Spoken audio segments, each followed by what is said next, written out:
মুসা আলাইহিস সালাতু ওয়াস সালাম যখন নদী পার হয়ে গেলেন, ফেরাউন ডুবে গেল, তখন আল্লাহ মুসা আলাইহিস সালাতু ওয়াস সালামের কওমকে বিভিন্নভাবে পরীক্ষা করলেন। কিন্তু এই কওম তো গোলাম কওম, আর মুসা আলাইহিস সালাম তো স্বাধীন মানুষ, নেতা মানুষ। তো এই গোলাম কওমকে বলা হলো কি, জেরুজালেম বিজয় করতে হবে। তখন বানু ইসরায়েলরা কি বলল, ইজহাব আনতা ওয়া রাব্বুকা ফাকাতিলা, আপনি আর আপনার আল্লাহ গিয়ে যুদ্ধ করেন, আমরা পারবো না। তখন দুইজন মানুষ বলেছিল যে আমরা দুইজন হলেও যুদ্ধ করব। এই দুইজনের ইমান বিল গায়বে ইয়াকিন ছিল, এই জন্য জেরুজালেমের শক্তিশালী আমালেকা গোত্রের বিরুদ্ধে এরা যুদ্ধ করতে রাজি হয়েছে। এই দুইজনের একজন ইউশা বিন নুন, 40 বছরের আযাব অবতীর্ণ হলো, ইয়াতিহুনা ফিল আরজি আরবাউনা সানা, 40 বছরের আযাবের মধ্যে মুসা আলাইহিস সালাম মারা গেলেন। পরবর্তী নবী হলো ইউশা বিন নুন। ইউশা বিন নুন নবী হওয়ার পর বানু ইসরায়েলকে বলল, যা ভুল হওয়ার হয়েছে, এবার চলো জেরুজালেম বিজয়ে যুদ্ধ করতে হবে। জেরুজালেম বিজয়ে যুদ্ধ শুরু হলো।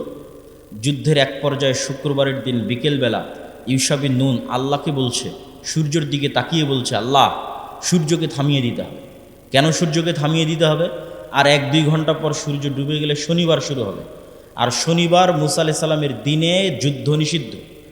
আর যুদ্ধ বন্ধ হয়ে গেলে আবার সেই শক্তি, সেই সামর্থ্য বিজয় অর্জনের মতো ফিরিয়ে আনা কঠিন। এখন আমরা বিজয়ের দ্বারপ্রান্তে চলে এসেছি, এই ধাক্কায় শেষ করে দিতে। অতএব আল্লাহ তুমি সূর্য থামিয়ে দাও। এখন আপনি কল্পনা করেন, একটা সাধারণ মানুষের ব্রেনে এটি ঢুকবেই না যে সূর্য কেমনে থামতে পারে। ইউশা বিন নুনের ইমান বিল গায়েব কোন পর্যায়ে আছে, কোন শীর্ষস্থানে আছে, যে এটা ওনার কাছে অন্টুর ব্যাপার, এটা ওনার কাছে একটা স্বাভাবিক ব্যাপার।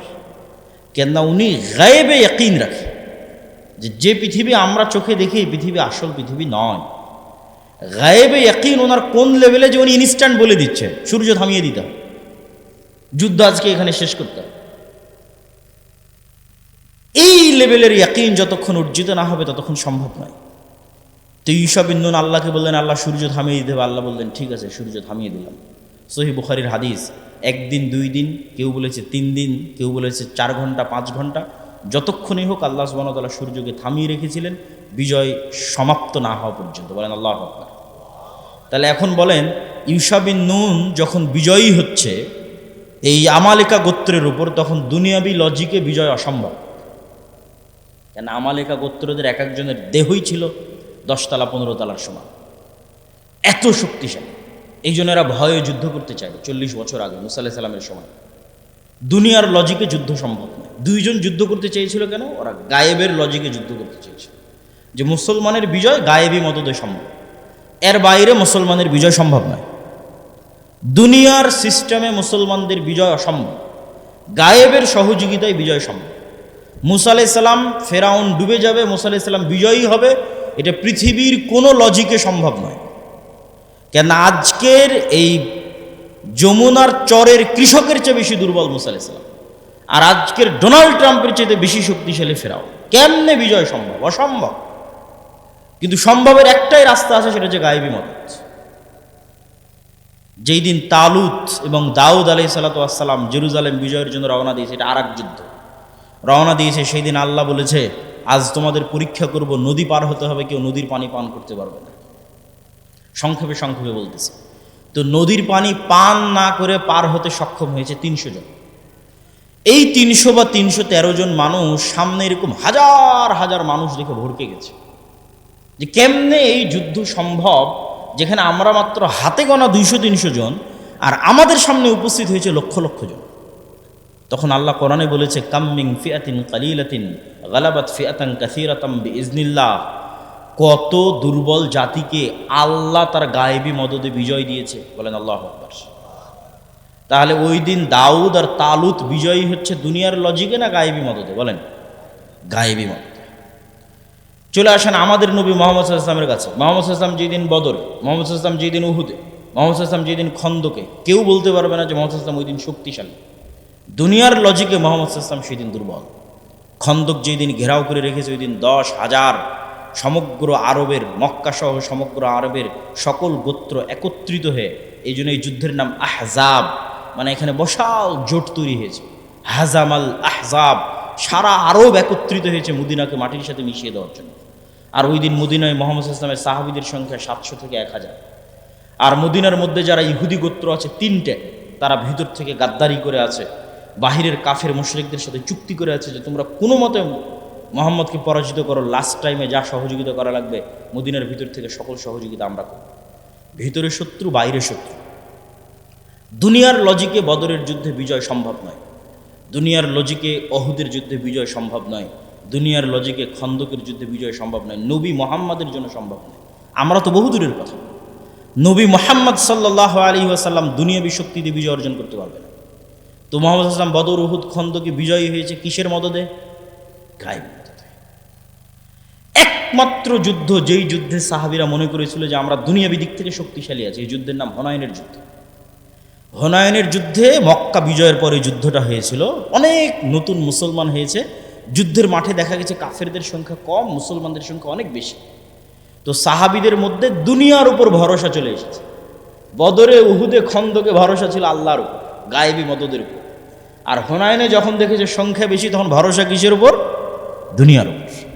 যখনই ভরসা শুরু হয়েছে দুনিয়ার উপর, পরাজয় শুরু হয়েছে। ইতিহাস পড়ে যায়, হুনাইনে শুরুর দিকে ছিল পরাজয়, জিততে পারে।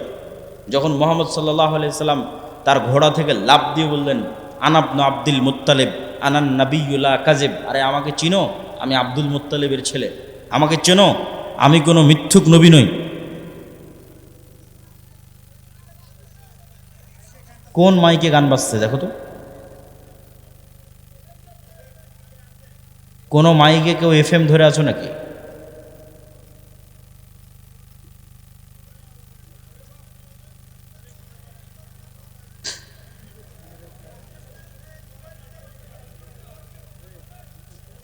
জি, যারা ডেকোরেটরের দায়িত্বে আছেন তারা একটু চেক করেন যে কোনো মোবাইল থেকে অথবা কোনো ক্যামেরা থেকে কোথাও থেকে ব্লুটুথ কানেক্ট হয়ে বা কোনো কিছু কানেক্ট হয়ে এখানে কোনো শব্দ হচ্ছে কিনা।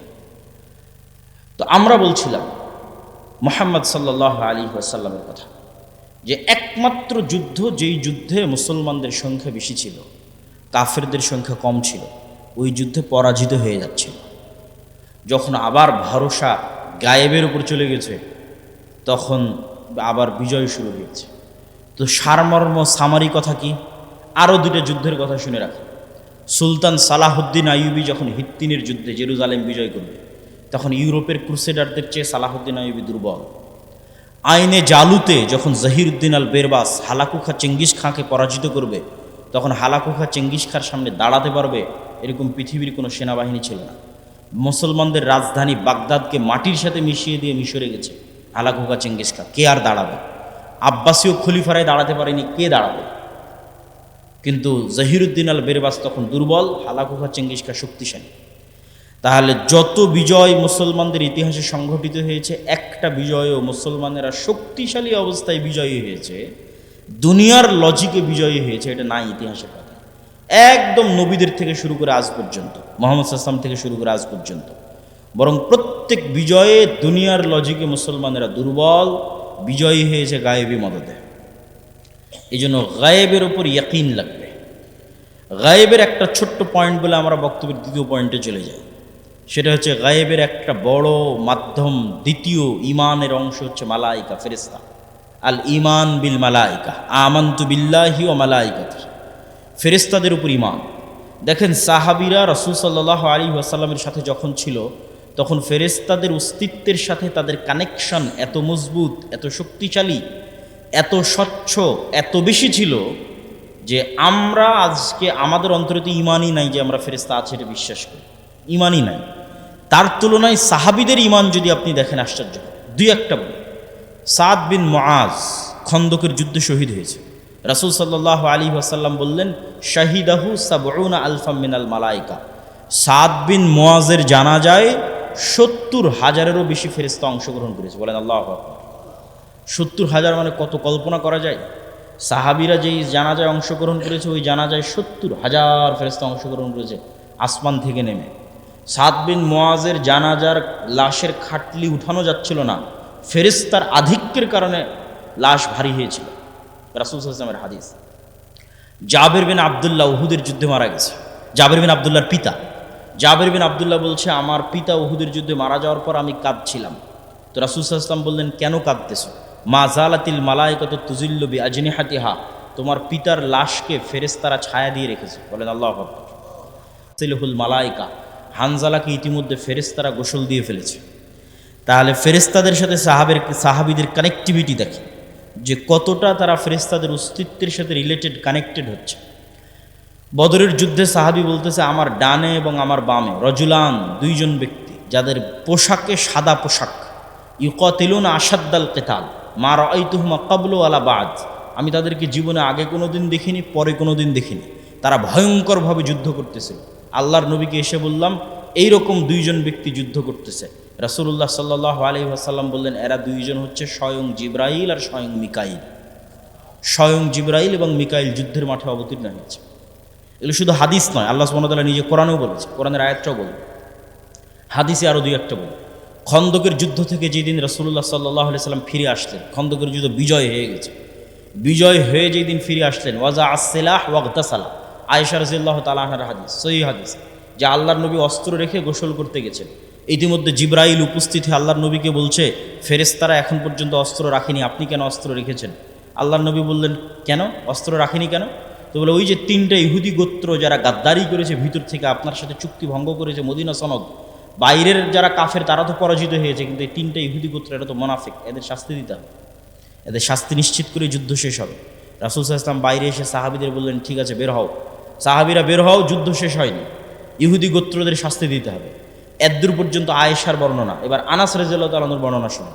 আনাস রাদিয়াল্লাহু তাআলা আনহু বলছে, আল্লাহর নবী যখন আমাদের বললেন বের হতে, যুদ্ধ শেষ হওয়ার পর আবারও যখন বের হতে বললেন, তখন কাআন্নি আনজুরু ইলাল গুবারি শাতিআন ফি যুকাকি বানি গানাম, যে আমরা এবং আল্লাহর নবী যখন একসাথে বের হচ্ছি, তখন আমরা ইহুদি গোত্রের দিকে যাওয়ার পথে আমাদের আগে আগে, যেমন আজকে রাজনৈতিক শোডাউনে 500 মোটরসাইকেল গেলে পিপি পাওয়া যে ধুলা উড়িয়ে যায় শোডাউন দেখানোর জন্য, তো ওই রকম জিবরাইলের ঘোড়সাওয়ার বাহিনী আগে আগে গেছে।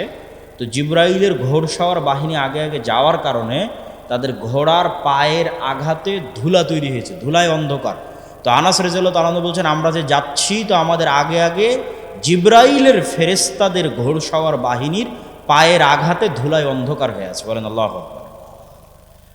এরকম অসংখ্য বর্ণনা পেশ করা যাবে, যেখানে সাহাবীরা সরাসরি ফেরেশতাদের সাথে ইন্টারাকশন করতেছে।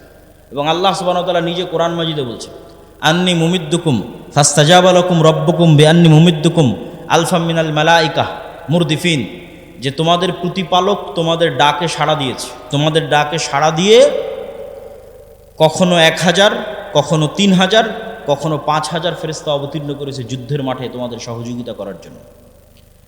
তাহলে গায়েবের একটা বড় পার্ট হচ্ছে ফেরেশতা। ফেরেশতাদের উপর সাহাবীদের ঈমান কেমন ছিল, কতটা তারা ফেরেশতাদের সাথে জীবন্ত এবং বাস্তব ছিল তাদের কানেকশন। একদিন মসজিদে নববীতে রাসূলুল্লাহ সাল্লাল্লাহু আলাইহি ওয়াসাল্লাম বসে আছে, জিবরাইল উপস্থিত হয়েছেন মানুষের রূপে। আল্লাহর নবীকে বলছেন, মাল ইসলাম, ইসলাম কি? মাল ঈমান, ঈমান কি? মাল ইহসান, ইহসান কি? এগুলো জিজ্ঞেস করে উত্তর নিয়ে চলে গেলেন। আল্লাহর নবী বললেন, জানো কে এসেছিল? না, আমরা তো জানি না কে এসেছিল। জিবরাইল এসেছিল তোমাদেরকে দিন শিখানোর জন্য। এরকম অসংখ্য ঘটনায় পরিপূর্ণ হয়ে আছে, যেখানে দেখবেন সকাল সন্ধ্যা সাহাবী এবং নবীদের ইন্টারাকশন ফেরেশতাদের সাথে। রাসূল সাল্লাল্লাহু আলাইহি সাল্লাম বলছেন, আজকে আমার বাড়িতে জিবরাইল আসেনি। কেন আসেনি? বাড়িতে ছবি আছে। লা তাদখুলুল মালাইকাতু ফি বাইতিন ফিহি সুওয়ার ওয়া কালব, যে বাড়িতে ছবি আছে, কুকুর লালিত পালিত হয়, ওই বাড়িতে ফেরেশতা প্রবেশ করে না। রাসূলুল্লাহ সাল্লাল্লাহু আলাইহি সাল্লাম বলছেন, জিবরাইল আমাকে এত নাসিহা করে মেসওয়াক করার জন্য, মেসওয়াক করতে করতে মাড়ি ছিলে গেছে, কেননা আমার মুখের গন্ধে জিবরাইলের কষ্ট হয়। রাসূল সাল্লাল্লাহু আলাইহি সাল্লাম বলেছেন, তোমরা মসজিদে পেঁয়াজ এবং রসুন মুখে দিয়ে খেয়ে যেও না, কেননা পেঁয়াজ এবং রসুনের গন্ধে ফেরেশতাদের কষ্ট হয়। তাহলে এখন আপনি বলেন যে আপনাদের গাইবান্ধার মানুষ যারা বিড়ি সিগারেট খান, তাদের মুখের গন্ধে কি ফেরেশতা আসে নাকি? তো কে আসে? শয়তান আসে। ওই মুখে কে আসে? শয়তান আসে। ওই মুখে কে পেশাব করে? ওই মুখে কে পায়খানা করে? এগুলো বাস্তব, এগুলো প্রত্যেকটা in Real life, in reality. এগুলোই গায়েব, কিন্তু এগুলোই বাস্তব। এগুলোর উপর ইয়াকিন অর্জন করাই হচ্ছে ঈমান। এমন একটা বাড়ি, যে বাড়িতে আপনারা আছেন, যে বাড়িতে না ঢোকার সময় কেউ সালাম দেয়, না বের হওয়ার সময় কেউ সালাম দেয়, না ওই বাড়িতে কেউ কোনোদিন কোরআন তেলাওয়াত করে, না ওই বাড়ির সদস্যরা সালাত আদায় করে, তাহলে আপনি বলেন ওই বাড়িতে সবসময় কে আছে? শয়তান আছে। আর এমন একটা বাড়ি সালাম দিয়ে প্রবেশ করে, সালাম দিয়ে বের হয়, কোরআন তেলাওয়াত করে, 5 ওয়াক্ত সালাত আদায় করে, তাহলে ওই বাড়ি যেমন এখানে লাইট জ্বলতেছে, এই এলাকাটা আলোকিত হয়ে আছে, গায়েবে ওই বাড়িটা নূরের আলোয় আলোকিত হয়ে আছে। কেন? ওখানে ফেরেশতারা একত্রিত হয়েছে, ফেরেশতারা একত্রিত হয়েছে। সম্মানিত উপস্থিতি, তাহলে ফেরেশতাদের অস্তিত্বের উপর ইয়াকিন, এটা ঈমানের একটা বড় পার্ট। এবং ফেরেশতা এবং শয়তান এই দুটো আমাদের সাথে এত বেশিভাবে জড়িত, এত বেশিভাবে যুক্ত, যে আমি যদি বলি আপনার বাপ মা, আপনার পিতামাতা, আপনার সন্তান সন্ততি, আপনার স্ত্রী পুত্র আপনার সাথে যতটা যুক্ত, তার চেয়ে বেশি যুক্ত ফেরেশতা এবং শয়তান, তাহলে বাড়াবাড়ি হবে না। কেন বাড়াবাড়ি হবে না? আদম আলাইহিসসালাতু ওয়াসসালামকে যখন আল্লাহ সুবহানাহু ওয়া তাআলা সৃষ্টি করেছে, তখন আদম আলাইহিসসালাতু ওয়াসসালাম সৃষ্টির পরে আল্লাহ বলেন, আদম এই যে এটা তোমার বউ, এটা তোমার বাপ মা, এটা তোমার ছেলে মেয়ে না। আদম আলাইহিসসালাম সৃষ্টির পরে সর্বপ্রথম কোনো মানুষের সাথে পরিচিত হয়। আদম আলাইহিসসালাম সৃষ্টির পরে ভিন্ন জগতের, গায়েবের জগতের দুইটা প্রাণীর সাথে পরিচিত হয়েছে, একটার নাম ফেরেশতা, একটার নাম জিন। তাহলে মানুষের অস্তিত্বের সাথে মানুষের অস্তিত্ব আগে না ফেরেশতার শয়তানের অস্তিত্ব আগে? বলেন, ফেরেশতার শয়তানের অস্তিত্ব আগে। তাহলে আপনার সাথে আপনার বাপ মায়ের অস্তিত্ব, আপনার ছেলে মেয়ে স্ত্রী পুত্রের অস্তিত্ব আগে, না আপনার সাথে ফেরেশতার শয়তান আছে এটা আগে? ফেরেশতার শয়তান আছে এটা। কেন? আপনি যখন প্রথম সৃষ্টি হয়েছেন তখন আপনিও সৃষ্টি হওয়ার পর আগে ফেরেশতাকে দেখেছেন আর শয়তানকে দেখেছেন। এই জন্য এইটা হলো গায়েব। এইটা যত আপনি জানবেন, গায়েবের লজিকগুলো যত জানবেন, গায়েবের কার্যকরণের সূত্র যত জানবেন, তত গায়েবের মদদ পাওয়ার রাস্তা আপনার জন্য উন্মুক্ত হবে। সম্মানিত উপস্থিত, বক্তের দ্বিতীয় পয়েন্টে চলে যাই, যেহেতু সময় অল্প। দ্বিতীয় পয়েন্ট আমরা বলেছি নেতৃত্বের বিকাশ। গোলামির অপরপিঠ নেতা। নেতা নন মানে গোলাম, গোলাম নন মানে নেতা। তাহলে আমরা এখন গোলাম মানে আমরা নেতা নই, নেতা হতে হবে। নেতা হলে গোলামি কেটে যাবে। এখন বিশ্বের নেতা অন্যরা আছে, আমরা বিশ্বের গোলাম আছি। বিশ্বের নেতা হলে আমাদের গোলামি কেটে যাবে, অন্যরা গোলাম হবে। তো আমরা যদি বিশ্বের নেতা হতে চাই, তাহলে নেতৃত্বের বীজ কি রোপণ করলে নেতা তৈরি হবে? কি বপন করলে, ধানের চারা, অমুকের চারা, এগুলো কোনটা রোপণ করলে কি হয় খুব ভালো জানে। তো কি রোপণ করলে, কি বপন করলে নেতা তৈরি হয়? সেটার নাম ন্যায়পরায়ণতা, সেটার নাম সত্যবাদিতা, সেটার নাম আমানতদারিতা, সেটার নাম ধৈর্যশীলতা। এই 3-4টে দিয়ে নেতা তৈরি হয়। পৃথিবীতে যত নবী রাসূল এসেছে, সকল নবী রাসূল জন্মগত সত্যবাদী, আমানতদার, ন্যায়পরায়ণ এবং ধৈর্যশীল। কিন্তু আমাদের মুসলমানদের অবস্থা হচ্ছে, আলেম ওলামা থেকে শুরু করে, আমরা নিজেরা থেকেও শুরু করে, যে আমরাও নেতৃত্বের অযোগ্য। আমরা নিজেরা থেকে শুরু করে, সবাই থেকে শুরু করে আমি বলতেছি যে মুসলমানদের আজকের সবচেয়ে বড় সমস্যা কি? মুসলমানেরা মুনাফিক অবস্থায় দিন পার করছে। লাম্মা ইয়াদখুলুল ঈমানু ফি কুলুবিহিম, অন্তরে ঈমান প্রবেশ করেনি। বাহ্যিক ইসলাম নিয়ে মনে করছে নিজে ধোঁকা দিচ্ছে, আল্লাহকে ধোঁকা দিতে যাচ্ছে, পরকালকে ধোঁকা দিতে যাচ্ছে। বাহ্যিক ইসলাম কি? 5টা, তার মধ্যে 4টা, সালাত, সিয়াম, হজ, জাকাত। এই সালাত, সিয়াম, হজ, জাকাত মদিনায় হিজরতের পর ফরজ হয়েছে। তাহলে মদিনায় হিজরতের আগে 13 বছর আল্লাহর নবী সাহাবীদের কি শিখাল? সালাতি যখন নাই, সিয়ামে যখন নাই, হজই যখন নাই, জাকাতই যখন নাই, তাহলে মক্কার 13 বছর করলো কি? মক্কার 13 বছর ঈমান বিল গায়েব শিখিয়েছে, ওটা আসল। মক্কার 13 বছর ঈমান বিল গায়েব শেখানো হয়েছে, সত্যবাদিতা, ন্যায়পরায়ণতা, আমানতদারিতা, ধৈর্যশীলতা শেখানো হয়েছে, নেতা বানানো হয়েছে। তারপরে যখন মাঠ রেডি হয়ে গেছে, তখন তার উপরে এসেছে সালাত, সিয়াম, হজ, জাকাত। এখন সালাত, সিয়াম, হজ, জাকাত তো অবশ্যই আদায় করতে হবে, কিন্তু দুঃখজনক হলো সত্য, আমরা এই বাহ্যিক ইবাদতগুলোকে নিজেকে ধোঁকা দেওয়া, আল্লাহকে ধোঁকা দেওয়া, মানুষকে ধোঁকা দেওয়ার মাধ্যম বানিয়েছি। নিজেকে ধোঁকা দেওয়ার মাধ্যম কি? যাক, যা সুদ ঘুষ করলাম, এবার হজ করে সব গুনাহ মাফ করে নিই, এটা নিজেকে ধোঁকা দেওয়া। তাহলে ওসি, ডিসি, এসপি, মন্ত্রী, মিনিস্টার, এসিল্যান্ড, সাব রেজিস্ট্রার, যে যেখানে ব্যবসায়ী, যে যেখানে দায়িত্ব পালন করতেছে, তার 50%-এরও বেশি নামাজি, তার 60-70%-এর বেশি হয় 1-2 বার ওমরা করেছে, 2-3 বার হজ করেছে, তার 100% অন্তত কোনো মসজিদ, মাদ্রাসা, কোনো কমিটি, জালসা কমিটি এগুলোর সাথে যুক্ত আছে। কিন্তু ওর দায়িত্বের জায়গায় যখন বসতেছে তখন মিথ্যুক, ওর দায়িত্বের জায়গায় যখন বসছে তখন দুর্নীতিবাজ, ওর দায়িত্বের জায়গায় যখন বসছে তখন আমানতের খেয়ানত করে। তাহলে সে মুনাফিক। লাম্মা ইয়াদখুলুল ঈমানু ফি কুলুবিহিম, এটা অসম্ভব, জেনে নেন, এটা অসম্ভব যে একটা অন্তরে ঈমান বিল গায়েবও থাকবে, মানে আল্লাহর উপর ঈমান, ফেরেশতার উপর ঈমান, পরকালের উপর ঈমান থাকবে, আবার ওই অন্তরে মিথ্যাও প্রবেশ করবে, দুর্নীতিও প্রবেশ করবে, ধোঁকাও প্রবেশ করবে, এটা অসম্ভব। এক অন্তরে এই দুটো একত্রিত হবে না। লা ঈমানা লিমান লা আমানাতা লাহু। তাহলে ওই অন্তরে ঈমান প্রবেশ করেনি, বাহ্যিক আমল আছে, আর সে অন্তরের দিক থেকে মুনাফিক। এটা হলো আজকের মুসলমানদের সবচেয়ে বড় সমস্যা। এই জন্য আমি আমার বহু বক্তব্যে বলেছি, আজকের মুসলমানেরা এই যুগের বানু ইসরাইল। কেননা গোলামির মাধ্যমে জাতির চরিত্র পরিবর্তন হয়ে যায়। গোলামি মে বদল জাতি হে কওমো কি তকদীর, কওমো কা জমির।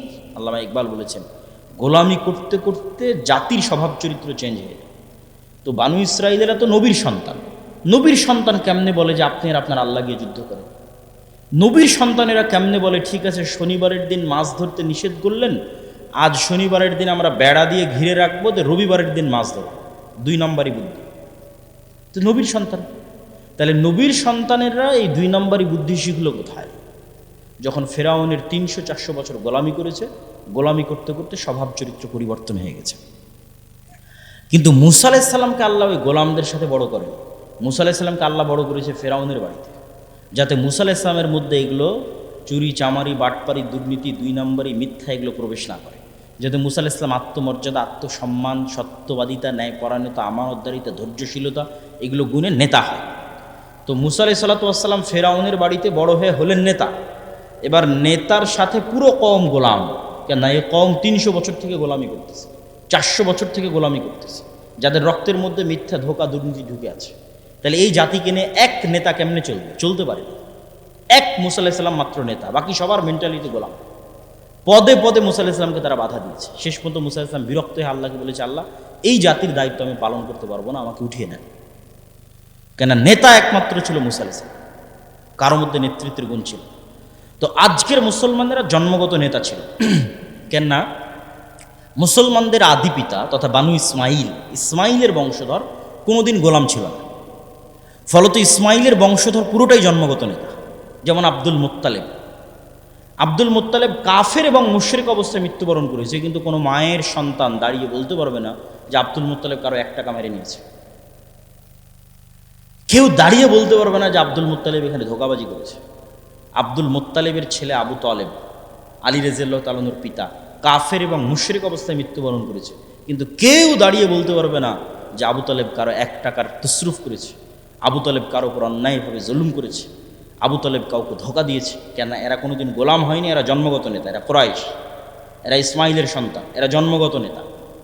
আবু সুফিয়ান প্রত্যেক যুদ্ধে মুহাম্মদ সাল্লাল্লাহু আলাইহি ওয়াসাল্লামের বিরুদ্ধে, বদরে মুহাম্মদ সাল্লাল্লাহু আলাইহি ওয়াসাল্লামের বিরুদ্ধে, উহুদে মুহাম্মদ সাল্লাল্লাহু আলাইহি ওয়াসাল্লামের বিরুদ্ধে, খন্দকে মুহাম্মদ সাল্লাল্লাহু আলাইহি ওয়াসাল্লামের বিরুদ্ধে নেতা তথা কাফের মুশরিকদের সর্দার, আর একদিকে মুসলমানদের সর্দার মুহাম্মদ সাল্লাল্লাহু আলাইহি ওয়াসাল্লাম। এই আবু সুফিয়ানকে যখন বাদশাহ হিরাক্লিয়াস জেরুজালেমে জিজ্ঞেস করছে মুহাম্মদ সাল্লাল্লাহু আলাইহি ওয়াসাল্লাম সম্পর্কে, তখন রেকর্ডার নাই, লাইভ নাই, ক্যামেরা নাই, কিচ্ছু নাই, তাও আবু সুফিয়ান মিথ্যা বলেনি, একটা শব্দ মিথ্যা বলেনি। কেন? এরা কুরাইশ, এরা ইসমাইলের সন্তান, এরা কোনোদিন কারো গোলামি করেনি, এদের জন্মগত স্বভাব ছিল নেতৃত্বের স্বভাব। ছিল মুশরিক, ছিল কাফের, কিন্তু গুণ ছিল নেতৃত্বের।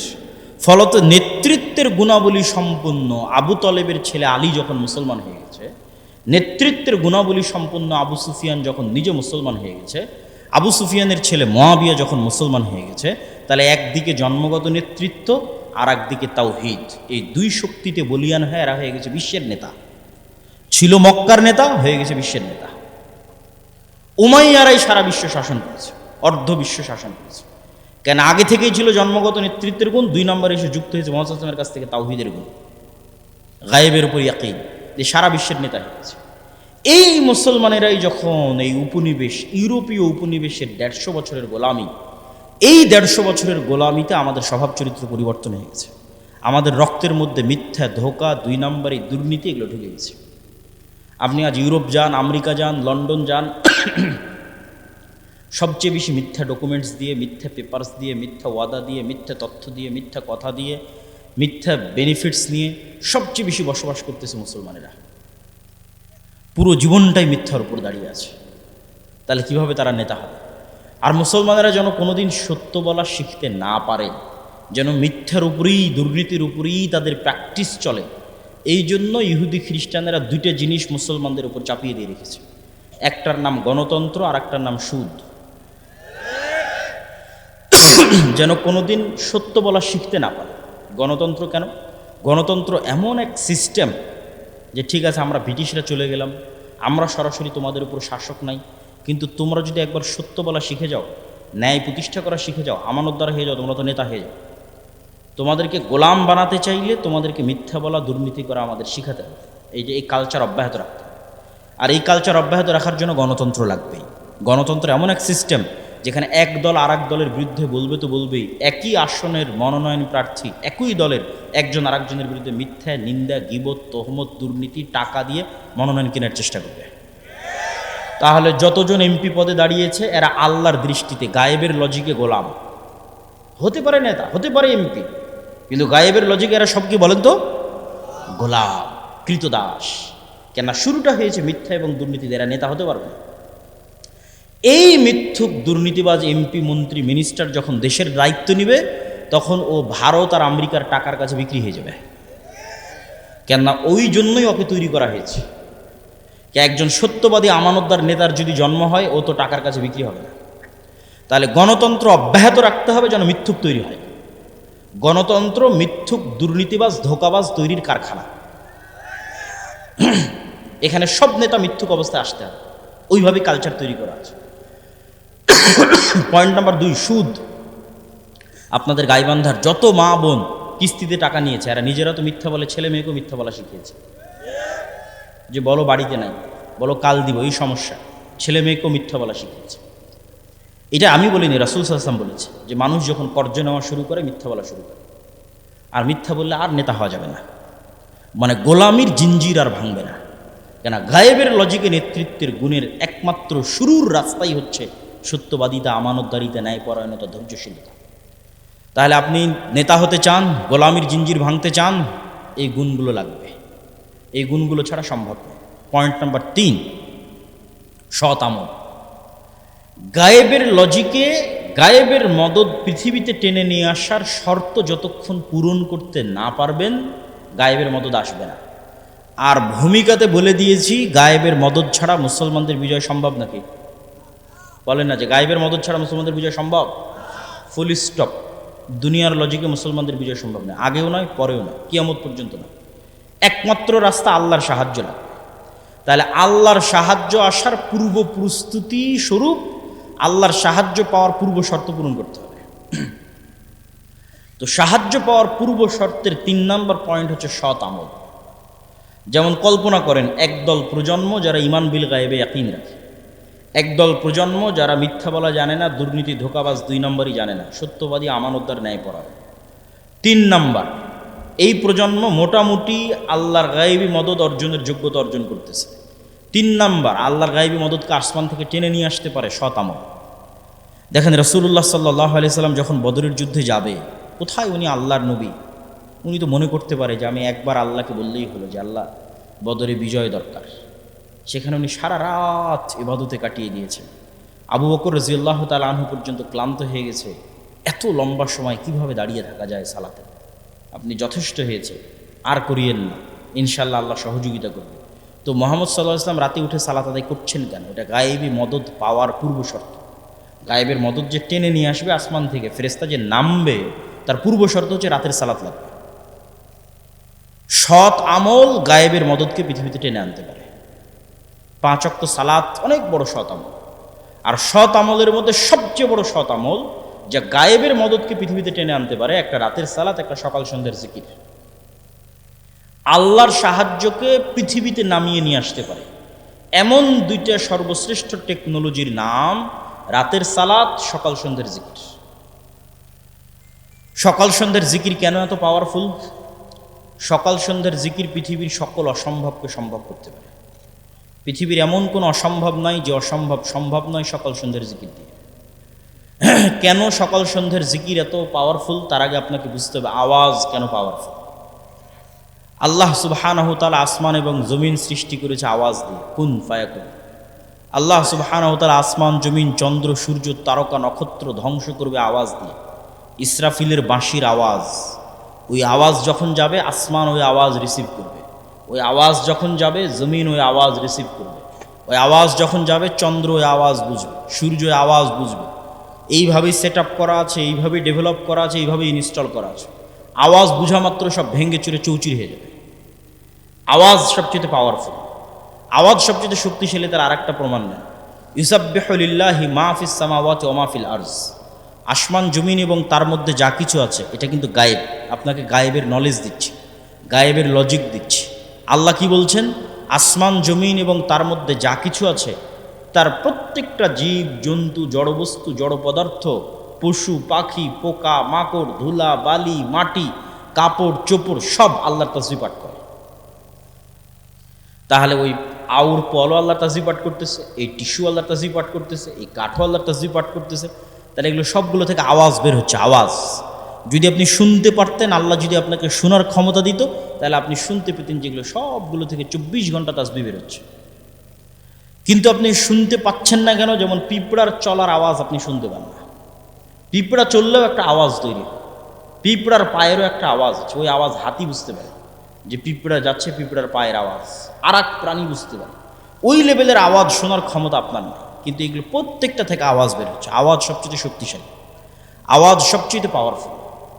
এবং আওয়াজ সবচেয়ে শক্তিশালী এবং সবচেয়ে পাওয়ারফুল দেখেই আল্লাহ অতীতে যত নবীকে যত মজেদা দিয়েছেন, সকল মজেদার চাইতে সবচেয়ে পাওয়ারফুল কোরআন। মুসা আলাইহিস সালামের লাঠির চাইতে কোরআন পাওয়ারফুল। ঈসা আলাইহিস সালামের মৃতকে জীবিত করার চাইতে কোরআন পাওয়ারফুল। কেননা কোরআন সরাসরি আল্লাহর নিজের আওয়াজ। বলেন আল্লাহু আকবার। কোরআন সরাসরি আল্লাহর নিজের সাউন্ড, আল্লাহর আওয়াজ। এর চাইতে পাওয়ারফুল আর কিছুই নেই পৃথিবীতে, এর চেয়ে শক্তিশালী আর কিছুই নেই পৃথিবীতে। সম্মানিত উপস্থিতি, বক্তব্যের শেষের দিকে যাওয়ার আগে এখানে গুরুত্বপূর্ণ আরও কয়েকটা কথা। এই যে আজকে আমরা আপনাদের প্রোগ্রামে এসেছি, এই প্রোগ্রামে আসা বাংলাদেশের 600 উপজেলায় এক বছরে যাওয়া সম্ভব নয়। 100টাও যদি প্রোগ্রাম করি তাও 6 ভাগের 1 ভাগে যাওয়া সম্ভব। তারপরে এবার গাইবান্ধাতেও অনেক প্রোগ্রাম নেওয়া আছে, কিন্তু এগুলো একটাও স্থায়ী সম্পর্ক নয়। এই 1 ঘন্টার বক্তব্য দিয়ে আমি আপনাকে কি শিখাবো? না দোয়া, না কালাম, না উজু, না সালাত, কিছুই শেখানো সম্ভব নয়। দিনের মৌলিক বেসিক জ্ঞান শেখার জন্য অবশ্যই মসজিদ ভিত্তিক মক্তব তৈরি করতে হবে। আব্দুর রহিম বিন আব্দুর রাজ্জাকও আপনাদের এই শাখাটা অঞ্চলে মক্তবের সফর দিয়ে গেছে। এই মক্তবের শিক্ষকগুলোকে জামিয়া সালাফিয়া ডাঙ্গিপাড়া, পাওয়া, রাজশাহীতে আর দাওয়া ইলাল্লাহর অধীনে ট্রেনিংয়ে পাঠাতে হবে। প্রতিনিয়ত ট্রেনিং চলতেছে। এখন পর্যন্ত প্রায় 700 মক্তব ট্রেনিং নিয়েছে। এই মক্তবগুলোর মধ্যে আন্তঃমক্তব প্রতিযোগিতা হচ্ছে, যেটা এনটিভিতে রমজানে প্রচারিত হয়। প্রায় 50 থেকে 60 লক্ষ টাকা বাজেট। এগুলোতে কোনো মাদ্রাসার ছাত্র অংশগ্রহণ করবে না, আপনাদের গ্রামের মক্তবের ছেলেমেয়েরা অংশগ্রহণ করবে। এই স্থায়ী সম্পর্কটা খুব জরুরি। এই একদিনের বক্তব্যে আমি শান্তি পাই না, কিন্তু যখন কল্পনা করি যে আমি দিন শেখানোর জন্য যে বইটা লিখেছি, তালিমুদ্দিন বা আদর্শ শিক্ষা, মক্তবের বাচ্চাদের দিন শেখানোর জন্য, ওইটার থেকে প্রতিদিন যদি কোনো মক্তবে কেউ দিন শেখানোর চেষ্টা করে, আমার বিশ্বাস ওই বাচ্চার মগজে মৃত্যু পর্যন্ত দিন স্থায়ীভাবে গেঁথে যাবে। ওইটা আমার কাছে, আমার নিজের কাছে প্রশান্তিদায়ক, যেটা একটা সাদাকায়ে জারিয়া। আমাদের কায়দা থেকে ট্রেনিং নিয়ে এসে যদি কোরআন পড়ায়, ওটা একটা সাদাকায়ে জারিয়া। এখানে আর আমি কতটুকু সাদাকায়ে জারিয়া করতে পারব? এই মক্তবগুলোর সাথে সম্পৃক্ত হতে হবে। 2 নম্বর, আমাদের সাথে অসংখ্য মাদ্রাসা আল জামিয়া সালাফের সাথে মুআদালা ভুক্ত হিসেবে পরিচালিত হচ্ছে। আজকেরটাও যেমন আছে, আশেপাশে আরও কয়েকটা শিক্ষা প্রতিষ্ঠান আছে। এবং সরাসরি নিবরাস ইসলাম রিসার্চ ফাউন্ডেশন বা আল জামিয়া সালাফের হয়ে সরাসরি আমাদের পরিচালনায় তালুক ঘোড়াবান্ধা, যেটা সালাফিয়া রহমানিয়া মাদ্রাসা, সেটাও আপনাদের কাছে, সেখানেও প্রোগ্রাম আছে। 18 তারিখ শায়েখ আব্দুর রাজ্জাক বিন ইউসুফ আসবে ওই প্রোগ্রামে। এই প্রতিষ্ঠানগুলোর সাথে আপনাদের সম্পৃক্ততা বাড়াতে হবে। 3 নম্বর হচ্ছে, আমাদের যে বই পুস্তকগুলো আছে, যেমন আজকে যে বক্তব্যটা দিচ্ছি, যে বক্তব্যটা শেষ করব, এই বক্তব্যটা পুরোটাই লিখিত আকারে আল্লাহর পথে যাত্রা বয়ে আছে। হয়তো এতটা এইভাবে একটার পর একটা যেভাবে বলতেছে এইভাবে নাই, কিন্তু সবগুলোর দলিল সহ লিখিত আকারে আল্লাহর পথে যাত্রা, যেটা নতুন বই, এটা ঈমান বিল গায়বে ইয়াকিন তৈরি করার জন্যই লেখা। আজকে এই বইটা সম্ভবত নাই, কেন বইটা শেষ হয়ে গেছে, বাজারেই নাই। এই বইটা অনলাইন থেকে খুঁজে আপনাদের অর্ডার দিয়ে বইটি পড়ার উদাত্ত আহ্বান জানাচ্ছি। পাশাপাশি শায়েখ আব্দুর রাজ্জাক বিন ইউসুফের যে বইগুলো আছে, উপদেশ, সালাতের বই, দোয়ার বই, এই বইগুলোকে আপনারা মূল্যায়ন করবেন। এবং 1000 প্রশ্নোত্তরের একটা বই আছে, ফতোয়ার, যেখানে তায়াম্মুম বলেন, অজু বলেন, ফরজ গোসল বলেন, হাইজ নেফাস বলেন, সালাত বলেন, সালাতের একদম শেষ পর্যন্ত 1000 প্রশ্ন উত্তর। এমন কোনো প্রশ্ন নাই যার উত্তর নাই। এই বইগুলোকে আপনারা মূল্যায়ন করবেন। আর যেটা মূল্যায়ন না করে যেতে পাবেন না, সেটার নাম মাসিক আল ইতিসাম। এই এত ব্যস্ততার মধ্যে, প্রতিদিন এত প্রোগ্রামের মধ্যে আমি নিজে 3টা প্রবন্ধ লিখি মাসিক আল ইতিসাম। একটা সম্পাদকীয় লিখি, একটা মিন্নাতুল বাড়ি লিখি, একটা স্বাভাবিক একটা প্রবন্ধ লিখি। এই মাসিক আল ইতিসাম যদি আপনারা মূল্যায়ন না করেন, তাহলে আপনাদের সাথে আমাদের স্থায়ী যোগাযোগ নাই। আপনারা যারা শিক্ষিত মানুষ, পড়তে চান, আমাদের লাস্ট পয়েন্ট শিক্ষা এবং জ্ঞান, সেটা সম্পর্কে বলবো, তখন বুঝবেন শিক্ষা জ্ঞানের গুরুত্ব কী। তো এই মাসিক আল ইতিসামকে মূল্যায়ন করবেন। আমরা কি বলছিলাম, সকাল সন্ধ্যার জিকির পৃথিবীর এমন কোনো অসম্ভব নাই যা সম্ভব করতে পারে না। সকাল সন্ধ্যার জিকির এমন কোনো অসম্ভব নাই যা সম্ভব করতে পারে না। যেমন জাকারিয়া আলাইহিস সালাতু ওয়াস সালাম বলছেন, আল্লাহ আমার সন্তান দরকার, বন্ধা স্ত্রী, তিনি বৃদ্ধ, কেমনে সম্ভব এই অসম্ভবকে সম্ভব করা? আল্লাহ বললেন, এই অসম্ভব সম্ভব হওয়ার রাস্তা হচ্ছে তুমি সকাল সন্ধ্যায় জিকির করবা। জিকির আওয়াজ তৈরি করে। এবং জিকিরের সবচেয়ে মজার পার্ট কি জানেন? জিকিরের সবচেয়ে মজার পার্ট, দোয়া তো আমরা সবাই করি, দোয়াতে নিজের স্বার্থটা বেশি থাকে, আর জিকিরে কিন্তু কিছুই চাওয়া থাকে না। আপনি বললেন লা ইলাহা ইল্লাল্লাহ, এর মধ্যে কি চাওয়া আছে? কিছুই চাওয়া নেই। আপনি বললেন লা ইলাহা ইল্লাল্লাহু ওয়াহদাহু লা শারীকা লাহু লাহুল মুলকু ওয়া লাহুল হামদু ওয়া হুয়া আলা কুল্লি শাইইন কাদির, এর মধ্যে কি চাইলেন? কিছু চান না। আপনি বললেন লা হাওলা ওয়ালা কুওয়াতা ইল্লা বিল্লাহ, এর মধ্যে কি চাইলেন? কিচ্ছু চান না। আপনি বললেন সুবহানাল্লাহি ওয়া বিহামদিহি সুবহানাল্লাহিল আযীম, এর মধ্যে কি চাইলেন? কিচ্ছু চান না। আপনি বললেন সুবহানাল্লাহ আলহামদুলিল্লাহ আল্লাহু আকবার, কি চাইলেন? কিচ্ছু চান না। এই জন্য দোয়ার চাইতেও পাওয়ারফুল হচ্ছে জিকির। কেননা দোয়াতে মানুষের নিজের ব্যক্তি স্বার্থ একটু হলো কাজ করে, যে আল্লাহ আমার এটা দরকার, আমার এটা দরকার, আমার এটা দরকার। আর যখন আপনি জিকির করতেছেন তখন পুরোটাই নিঃস্বার্থভাবে আল্লাহর জন্য। এবং সব ফেরেশতাদের বৈশিষ্ট্য জিকির। আসমান জমিন জীব জন্তু পশু পাখি সবাই আল্লাহ সুবহানাহু ওয়া তাআলার জিকির করে, মানে তাসবিহ পাঠ করে। এই জন্য তাসবিহ পাঠ খুবই গুরুত্বপূর্ণ, খুবই পাওয়ারফুল। সকাল সন্ধ্যা, সকাল সন্ধ্যা মানে ফজরের পর থেকে সূর্য ওঠা পর্যন্ত, আর সন্ধ্যা মানে সূর্য ডুবার পরে নয়, সন্ধ্যা মানে আসর থেকে সূর্য ডুবা পর্যন্ত। এটা একটি হারানো আমল যা আমাদের আদায় করা উচিত। পয়েন্ট নাম্বার 4, মুসলমানদের বিজয়ের জন্য 4 নাম্বার পয়েন্ট, শিক্ষা এবং জ্ঞান। মুসলমানরা গোলামি থেকে মুক্তি পাবে, স্বাধীন হবে, নেতা হবে। পয়েন্ট নাম্বার 4, শিক্ষা এবং জ্ঞান। আল্লাহ সুবহানাহু ওয়া তাআলা যে সিস্টেমের উপর পৃথিবী ডেভেলপ করেছেন, এই সিস্টেম উনি ভাঙতে চান না, খুব কম ভাঙেন। যেমন আল্লাহর পৃথিবীর সিস্টেম কি, কাউকে যদি আগুনে নিক্ষেপ করা হয় পুড়ে যাবে, কত বড় আল্লাহওয়ালা তাও পুড়ে যাবে। ইব্রাহিম আলাইহিস সালামের ক্ষেত্রে আল্লাহ সিস্টেম ব্রেক করে আগুনকে থামিয়ে দিয়েছে। কিন্তু আসহাবুল উখদুদ সূরা বুরুজের ঘটনা পড়েন, ওদেরকে আগুনে নিক্ষেপ করা হয়েছে, আগুন ওদের জ্বালিয়ে দিয়েছে। আজ গাজা থেকে আল্লাহওয়ালা মানুষ নাই, পরহেজগার মানুষ নাই? আফগানিস্তানে কি আল্লাহওয়ালা পরহেজগার মানুষ ছিল না? আল্লাহ তার সিস্টেম ব্রেক করেন না। এই সিস্টেমের উপর পৃথিবী ডেভেলপ করা আছে। ছুরি দিয়ে যদি একটা আল্লাহওয়ালা মানুষকেও কাটা হয় কেটে যাবে, একটা পরহেজগার মানুষকেও কাটা হয় কেটে যাবে, কেন ছুরি ওই কাজের জন্যই তৈরি করা আছে। তাহলে পৃথিবী আল্লাহ ডেভেলপ করেছে, পৃথিবীতে আল্লাহর সুন্নাত এটা যে জ্ঞানী হবে ওর ক্ষমতা। এই সিস্টেম যদি একটা ইহুদিও ফলো করে, আল্লাহ ওকে বলবে না যে তুই ইহুদি এই জন্য তোকে নামিয়ে দিচ্ছি, না। এই সিস্টেম যদি একটা হিন্দু ফলো করে, আল্লাহ বলবে না তুই হিন্দু, তোকে নামিয়ে দিলাম, না। যে জ্ঞানী হবে সে ক্ষমতা পাবে। ও হিন্দু হলেও ক্ষমতা পাবে, ও ইহুদি হলেও ক্ষমতা পাবে, ও খ্রিস্টান হলেও ক্ষমতা পাবে। কেন এই লজিকের উপর পৃথিবী দাঁড়িয়ে আছে? কেন স্বয়ং আল্লাহ নিজে জ্ঞানী। আল্লাহ সুবহানাহু ওয়া তাআলা দুনিয়ার মানুষকে বলেনি যে এই গায়বান্দার মানুষেরা তোমরা আল্লাহর ইবাদত করো, কেননা আল্লাহ কিছুই জানে না। বলেন নাউজুবিল্লাহ। এটা বলেছে নাকি আল্লাহ? আল্লাহ বলেছে তোমরা আল্লাহর ইবাদত করো, আল্লাহ এত জানে যে তোমাদের অন্তরের খবরও জানে। তাহলে জ্ঞানী হওয়া কার গুণ? জোরে বলেন, জ্ঞানী হওয়া কার গুণ? আরো জোরে বলেন, জ্ঞানী হওয়া কার গুণ? আল্লাহর। আপনি মুসলমান জাহেল থাকবেন আর আল্লাহ আপনাকে ক্ষমতা দিবে? অসম্ভব। এই লজিকের উপর আল্লাহ পৃথিবী দাঁড় করান। জ্ঞানী হওয়া আল্লাহর গুণ। পয়েন্ট নাম্বার 2, জ্ঞানে ক্ষমতা পাওয়া যায় তার 2 নম্বর দলিল। ওয়াইজ কুলনা লিল মালাইকাতি ইসজুদু লি আদম ফাসাজাদু ইল্লা ইবলিস ওয়াইজ ক্বালা রাব্বুকা লিল মালাইকাতি ইন্নী জাইলুন ফিল আরদি খলিফা। আল্লাহ ফেরেশতাদের ডাক দিয়ে বললেন আদমকে সৃষ্টি করব। আদমকে সৃষ্টি করার পর ফেরেশতাদের বললেন আদমকে সিজদা করতে হবে। ইবলিস বলল আদমকে সিজদা করতে পারবো না, কেননা আদম মাটির তৈরি, আমি আগুনের তৈরি। ইবলিসের প্রশ্নই ভুল, ইবলিসের প্রশ্নই ভুল। কেননা ইবলিসের প্রশ্ন হচ্ছে ইবলিস আগুনের তৈরি হয়ে মাটির তৈরি, আদমকে সিজদা দিবে না। যদি কি থেকে তৈরি হয়েছে এটাই লজিক হয়, তাহলে ইবলিসের চেয়েও শ্রেষ্ঠ জিনিস দিয়ে ফেরেশতারা তৈরি হয়েছে, এটা হচ্ছে নূর। কথা মানে আমার বুঝতে পারে? আগুনে তৈরি হওয়ার কারণে ইবলিস যদি আদমের তৈরি, মাটির তৈরি আদমকে সিজদা না করে, তাহলে ফেরেশতারা নূরের তৈরি, তো জিনের চেয়েও শ্রেষ্ঠ জিনিস দিয়ে তৈরি হয়েছে, তারা কেমনে সিজদা করে?